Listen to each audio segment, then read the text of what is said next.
Welcome to the Investor Agent Synergy Podcast, where real estate investors and agents come together to build partnerships, create value, and achieve more together. Whether you're an agent looking to unlock new opportunities or an investor seeking the right partnerships, this is the place to learn, grow, and connect. This podcast is proudly sponsored by New Hampshire Homebuyers, a trusted leader in local house buying since 2017. With over 100 glowing reviews and a commitment to being local, fair, and trusted, New Hampshire Homebuyers helps homeowners throughout New Hampshire and Massachusetts sell their homes in any condition. Now, let's dive into the podcast. Hey guys, Jeremy Beland. Hi guys, I'm Shelly. This is the Investor Agent Synergy Podcast. This is episode 9, honey. 9 already. That's quick, huh? It is going quickly. 9 is great because that means we're getting some momentum. Yeah. We're really excited. If you guys have been watching and following us, I know we're relatively new, but we're getting a following, and we appreciate everybody watching and listening on this. You know, we try hard to bring that collaboration between agents and investors together here on this podcast, but we also love to highlight really great agents in the area that work with investors. And today we have another one. His name is Corey Caza, right? Pronouncing that right, Caza. He's also, just like Josh from last week's episode, from Realty One out of Bedford brokerage. Dude, it's a pleasure to have you here, man. Thank you. Really appreciate it, man. Thanks for reaching out. This is awesome. Yeah. I'm usually on that side, but a little nervous to be on this side, but we'll get through it. We'll get through it. You'll be fine. Yeah. So, well, we'll start off with just having you tell us a little about yourself. What's your market, how long you've been in real estate, and how you got started. Okay, yeah. So my story is, I won't get too long into it. Please but, take your time. No worries. Yeah, so I grew up in Epsom, New Hampshire, went to school there, went to Pembroke Academy. After high school was a bit of a rough patch. Didn't really know what my direction was going to be, what I was doing. Gone into some shady things and hanging out with some shady characters. Really couldn't hold down a job too much. And when I was about 22 years old, I joined the Army. Oh, wow. Went down to recruiting office and, went down there and said, hey, I want to be in the Army. I want to shoot bad guys. So. Well, thanks for your service, man. Yes, I appreciate it. thank you. Thank you. That's awesome. I get you look like Army now that I'm looking at you. Yeah, is it 'cause I'm Army has a jacked? type. Yeah. I was in the military. I was in the Air Force. Yeah, So that's awesome. Chair forces, a lot of people call it. We don't do the bad, fun stuff like you guys do. Yeah, you're allowed to put your hands in your pockets and stuff like that. Yeah, well, not really, but yeah. Yeah. But we do a lot of computer stuff, but you do all the fun stuff. So Yeah, so I went over to Italy, Vicenza, Okay. Camp Italy over there That's with awesome. the 173rd Airborne. Airborne too, huh? Yeah. Good for you. Appreciate it. I don't know why I jumped out of planes, but That's awesome. My son would be very jealous of you. our son Owen, That's what he wants to do. Yeah, and he also wants to be a pilot. He's in Merchant Marines Academy right now Oh, down cool. in New York. That's awesome. Yeah. But please continue. Cool. yeah. So 2009, I deployed over to Afghanistan in support of OEF 10. Wow. Over in Kunar and Wodak province. And then did about 4 years active duty. I swore into the New Hampshire National Guard. Out of Concord? Yep, out of Concord. yep. I swore in over in Italy. Wow. Because I could have transitioned out. They're like, oh, you can stay in. You can transition right from here. You can sign. You can not sign in. Like sign in, man. Yeah, Don't sign in. leave. No, you can enlist into the New Hampshire National Guard Okay. right from here. So I did that. Okay. Would you do another 6 years after that? 1 weekend Oh, a I'm month, st- 2 weeks a year? Yeah, I'm still in. Okay. Wow. Yeah, so 2012. That was 2012, and enlisted into the Guard there. I joined their Mountain Infantry Unit, the 3 to 172nd in Milford. Okay. Did that for about 5 years, 2012 to 17. Decided that being cold and wet and sweaty all the time wasn't my thing anymore. Not a lot Yeah. of fun? So I switched over to government contracting. Wow. Yeah, so that's what I do now in the Guard. So about 16 and a half years. Okay. Wow. So you're going to do the full 20 at this point, right? Yeah, And might just as well. retire? Yeah. And I don't want to get us off too much of a tangent here, but every time you've changed your career path, did you have to go back to school to get it retrained and everything as well? So for government contracting, I did have to attend a few schools. Yep. It takes a while to get those certifications. It took me like 3 years just to get a level 2 certification. I could have gone to like a school where they do knock all that out at once. Yeah. But mine was like more OJT. So style. you're a soldier and a realtor. Yes. That's awesome. That's really Awesome. cool. I like it. When did you start as a realtor? 2020, December of 2020, I got my license. My wife had been an agent for about a year or two at that point. I deployed again 18 and 19 to Kuwait, flew back and forth to Kuwait and Iraq. And when I got home, she was doing that, and I was like, I could probably do that. And because real estate's always been something that's been in the back of my mind, always been interested in. And then I see her doing it, coming home with big checks. I'm like, They got you more interested. yeah, I was like, Yeah, a oh, little more okay, I could. Yeah, so at the time, I was a program manager for a government purchase card program for the Guard. It's basically a credit card program. So you were like working full time in the Guard. Yeah. Okay. Yeah. Well, I was a Title V federal employee. Gotcha. But I was also a traditional guardsman. Yep. So you're wearing your uniform still during the week then? Not at the time. No, No? I was a federal employee. Okay, gotcha. Yeah. It's confusing. We're not going to get into it. Yeah. I was the Air National Guard. They did that as well in there. Yeah. Yeah. Were you out of peace? No, I wish. I was up out of Spangs, up in South Portland, Okay. In Maine. in Maine. Yeah. Okay. What was I saying? You were going to just tell us why you wanted to become a realtor. Oh, after yeah. those So big my wife checks. was doing it, and I was like, I could probably do that. And at the time, like I said, I was a program manager for the GPC program and did not like it at all. It was super high stress, gave me anxiety. It's a program just too big for one person to run, like effectively and efficiently, and not the expectations that NGB, which is National Guard Bureau, like wants you to run it at. So I said, screw it. I'm just going to jump off and just dive into real estate full time. So I did that for about 2 years. And of course, COVID happened right when I did that, Yeah. which actually wasn't bad at all. Everybody was moving. You couldn't not sell a house. That's thanks true. for the interest rates and the We were a SBA little loans. nervous when it started, what was going to happen, and you're right. We ended up being able to still do everything. 2020 ended up being one of our best years That's ever, right. actually. Yeah, I think for a lot of people, a lot of agents Yeah. got scared and left. So, Yeah, it right. decreased the That's a competition good too. And me, I'm always 100%. When I get my head like set on something, it's 100 miles an hour at it. So I think that having that drive and the ambition and motivation helped too. But yeah, that was one of my best years too. Awesome. Yeah. So now that you've been in it for a while, what are some of like your long-term goals in real estate? Long-term goals is one, to be financially free, do what this guy's doing here, investing in real estate and getting some properties under my belt for sure, and just live off the passive income. And yeah. So what about the agent side of things? You plan on that being a long-term journey for you as well? Or are you just doing it short-term to bridge the gap? What's your plan there? Well, right now it looks like it'll be a long-term thing. I really enjoy it most of the time. But yeah, I think I'll be doing that probably the next, at least 5 to 10 years. Do you work on the listing side, the buying side, a little bit So of I'm both? more of a listing agent. Okay. I was on the buyer side. I still work with buyers. That's fine. But I'm more of a listing agent. I feel like I connect better with sellers. I have more patience with sellers and with listings.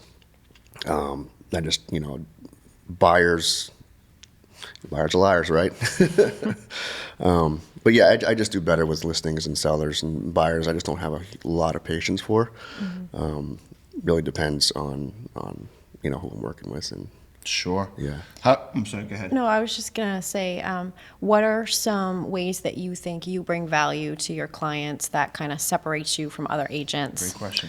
So I think like a lot of agents are really focused on their commissions and getting checks and getting what they want.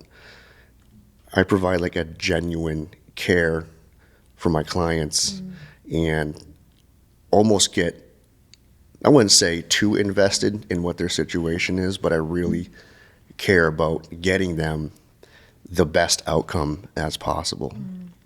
And just providing that genuine care and being a good listener, providing solutions to their situation as far as like also working with investors.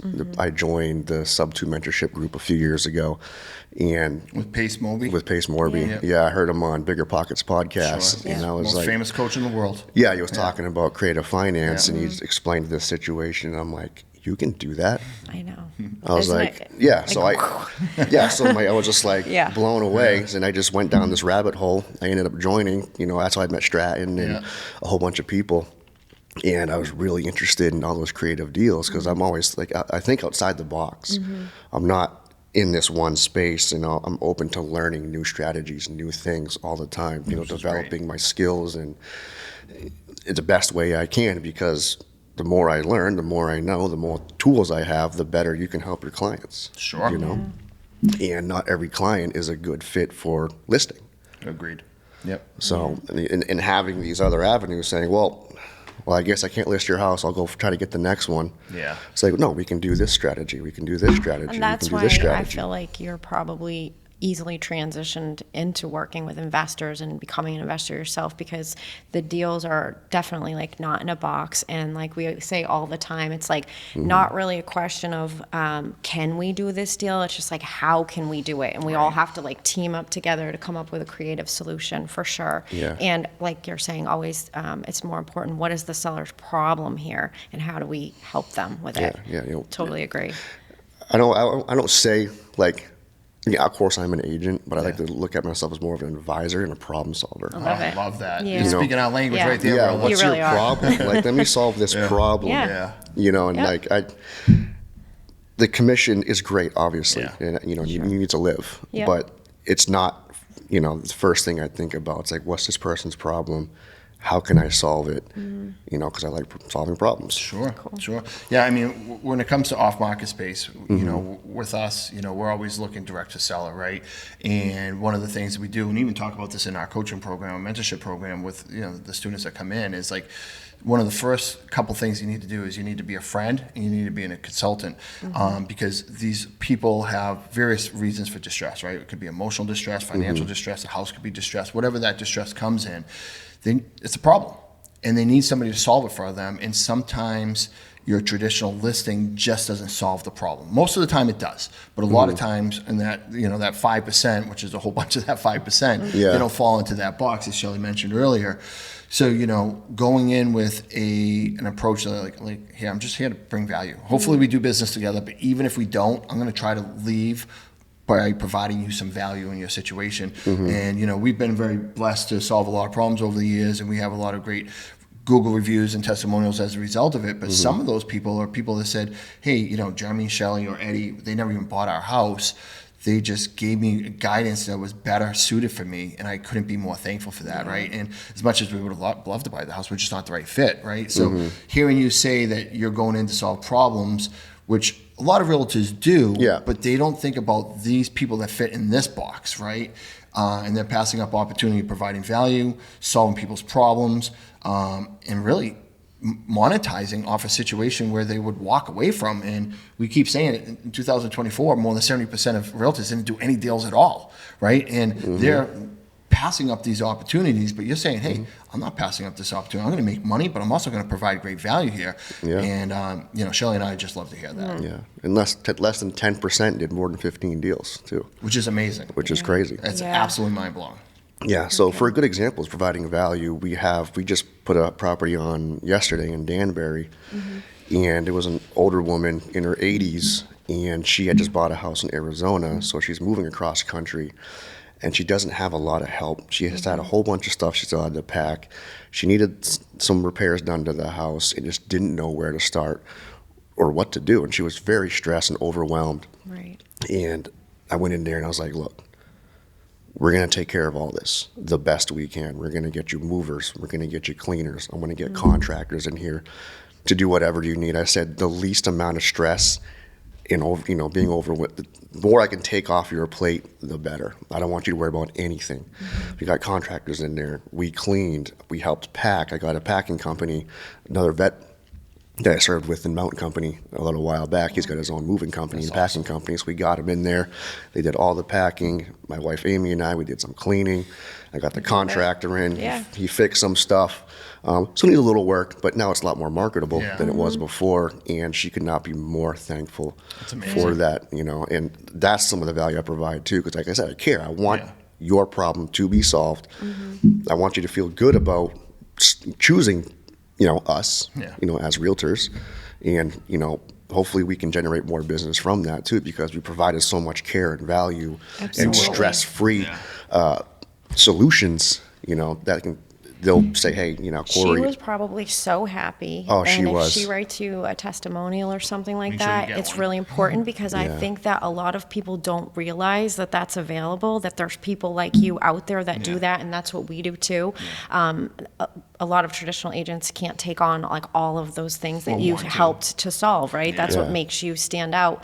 And when they find out that there's people that, oh my gosh, they can help me with my moving and cleaning and coordinating all these things, it's like, a miracle just happened and they're so happy. So I love that. Yeah. It's 'Cause, fantastic. that lady probably doesn't, Yeah. not only does she not have like the people around her, the support system, Right. she probably doesn't even have the knowledge of what to do, and maybe doesn't even have the financial ability to do all those Right. things. That's what we do in our business all day, every day, is Yeah. solve people problems. And I mean, we move people all around different countries doing just that. You're the first realtor I've ever heard mention that they went to that extreme to And get that's a just, deal done. And it's amazing. one instance of that. Yeah. Yeah. I cut a guy's tree down. I was almost going to hit the house. I cut a tree down. I chopped it all up and stacked it. I helped him clean. We took out a dumpster, helped him clean out Yeah. his whole garage. And I'm going to get the deal done and, provide that value. Why do you think a lot of agents don't do what you do and work with like investors and as well? Either one, they haven't been educated on the benefit it can provide them, or like you said, maybe they don't want to. Maybe they're just too busy. They're just Yeah. cranking deals out.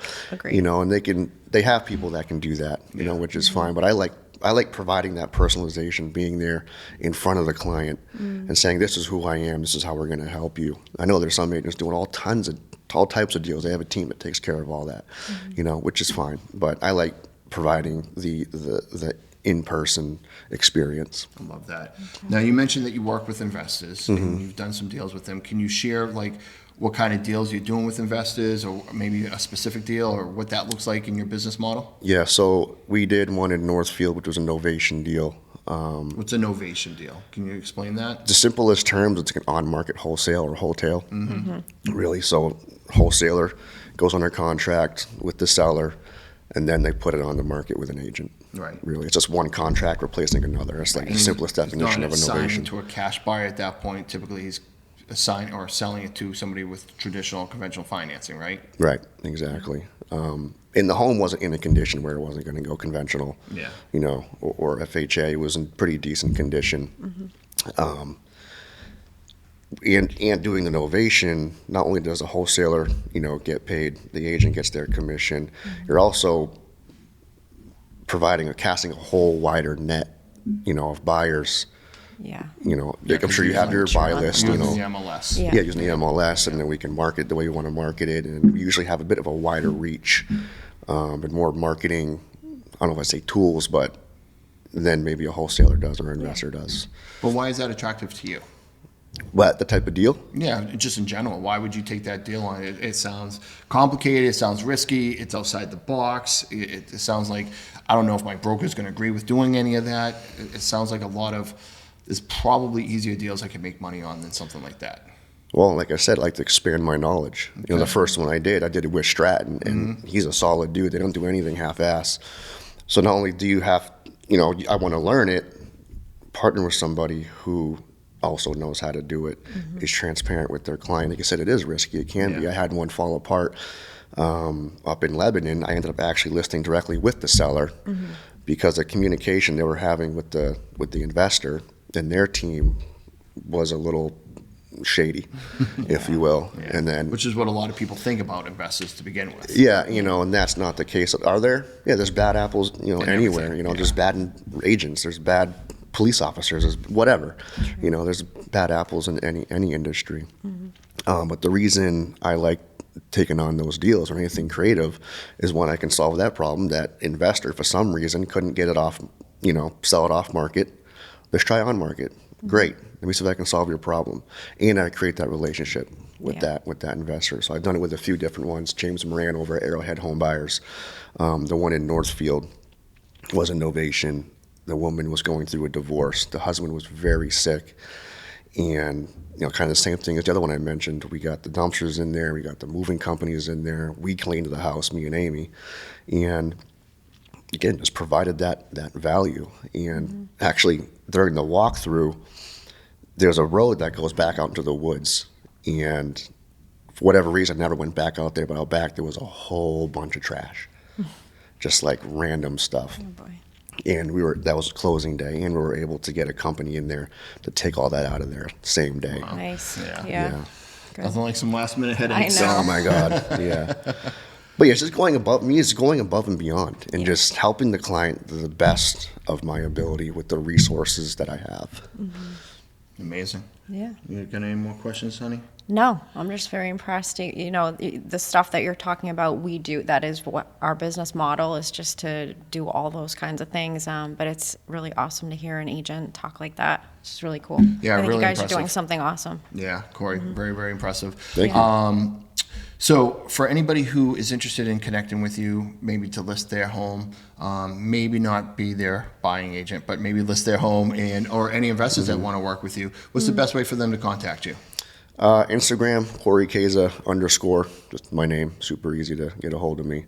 I'm not really active on Facebook too much, but you can just Facebook my name. I'm on there, but mainly Instagram is where I'm mostly active. We'll make sure we put that in the show notes. Well, listen, man, we love your story. Thank you for serving our country again for 16 and growing years, which is amazing. Soldiers are a badass, and you're a kind badass too, which we really love. Best of both worlds. Yep. And love to hear your stories about providing value, because that really hits home to us, because in our business model, we're very passionate about that. It's not just about fixing and flipping houses. It's about helping people out of situations. And obviously you're doing that firsthand, and it's really awesome to see that. Yeah, I don't want to be transactional. I want to, really help. So. Yeah, Love it. well, I appreciate that. Yeah. All right, guys. Well, that's Corey. Talk about a rock star, huh? What a great story. We'll put all his information in the show notes, and that's it for this week's episode. We'll see you next week on episode 10 of the Investor Agent Synergy Podcast. Have a great day, guys. Bye, guys. Thanks for watching. Thank you for tuning in to today's episode of Investor Agent Synergy Podcast. If you enjoyed today's episode, please be sure to subscribe, leave us a review, and share with others who could benefit from stronger partnerships in real estate. And a big thank you to our awesome sponsor, New Hampshire Home Buyers, helping homeowners with fair professional solutions since 2017.